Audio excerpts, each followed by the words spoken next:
But well, the game is live, so let's jump right into Polar Night. The second game in the best-of-7 series, with San starting to the top of the map with a 1-0 lead that he secured on Yeonsu.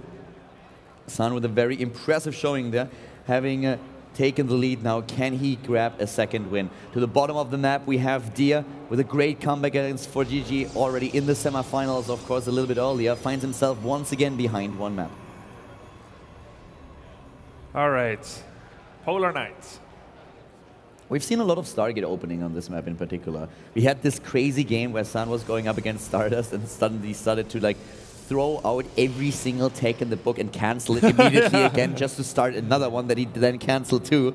Yeah. It looks like just a big cancel party there, like going into a starport. Like, no, actually, what did he start with? He started with a Stargate. A probe scouted it. He cancels the Stargate halfway. Twilight Council. Starts the Twilight Council. Robo. Immediately makes a Dark Shrine and then a Robo. He gets scouted again, cancels the Robo and the Dark Shrine, and starts Blink and expands.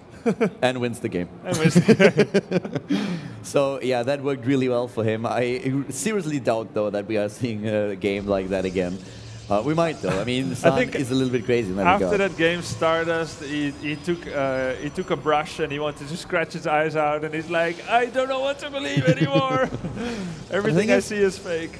Dia saw all of these games. He could observe all of the matches that were played in the second semifinal. Saw his little bag of tricks. Exactly, and he got a little bit of a read there. But I feel at this point, everything that I believed in before the tournament, statistics, like advantages that players have, certain like momentum going in a matchup, it all went out the window already. Yeah, it doesn't matter anymore, does it? It just looks really like taking a small lead, having the confidence to win the match is all that counts at this point. It's a little bit like this boxing match that we were talking about already earlier. Sometimes offense is just the best defense, and that's what we've seen so often here. Just players exchanging blow for blow, trying to get an advantage somehow, and then running with it. And especially if you think about how long these players have been here right now, both days, really long days, a lot of games, that is exhausting at some point. And then you're just in this autopilot mindset where you're just trying to go through things and make as little mistakes as you possibly can. Yeah, exactly. And another thing that is analogous to boxing matches is oftentimes you only get a really good hit in when the other is tired and starts dropping his guard. And that's what you see here too sometimes.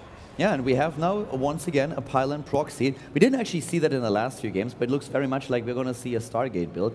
It's a bit of a obvious proxy position, but at this point, players are actually not scouting that meticulously anymore. Yeah, if you do this in game one of the day, that could be a different story. It's like, yeah, I'm going to do my due diligence, scout with the mothership core to the left, probe to the right, stalker in the middle, but no, he's just sending his mothership core straight across.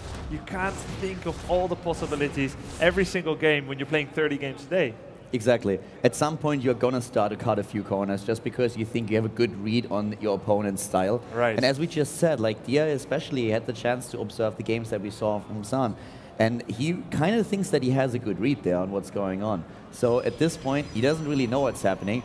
And did he actually see with his probe scout in the main base that there's a pylon missing, or did the probe leave before that? He most assuredly didn't. You know what's the worst case scenario when you're getting proxy oracled? It's not having your mothership core at home with photon overcharge. Oh yeah, and he actually moved out. You're absolutely right. He wouldn't have done that. No idea if he would have known what's going on there. So here he comes in, gonna get zoned out by the stalkers.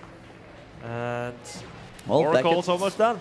Back at home, there's not a whole lot. We have actually 2 sentries guarding the entrance here. Sentries are dead meat for Oracle. Yeah, and the Stalker is already moving out. Here comes the Scout. He's actually luring it away. So nice. Baiting him away, and that means the Oracle is going to have a field day here.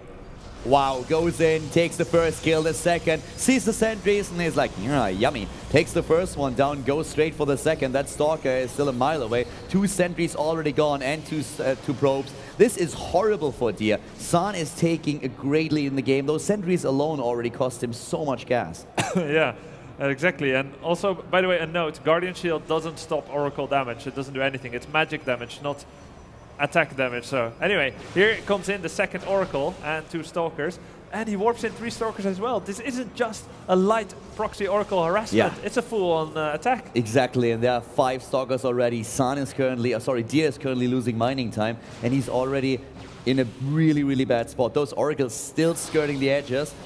There's the force field though, but he's trying to snipe that sentry, and he might be able to get it. He doesn't have the energy for another force field anyways. Exchanging Stalker for Stalker. At the same time, Oracle's now in the main base. Again, the Mineral Line being completely demolished. He takes down Harvester after Harvester. 12 killed already at the front. The Stalkers are pushing through, and we have 4 Stalkers against 4 Stalkers, but still that one Oracle. It looks great for San in this second match. Deer is down to 23 overall supply. His Harvester count is down to 15 against 24. I just don't think that he can recover from this. His economy is already in shatters here.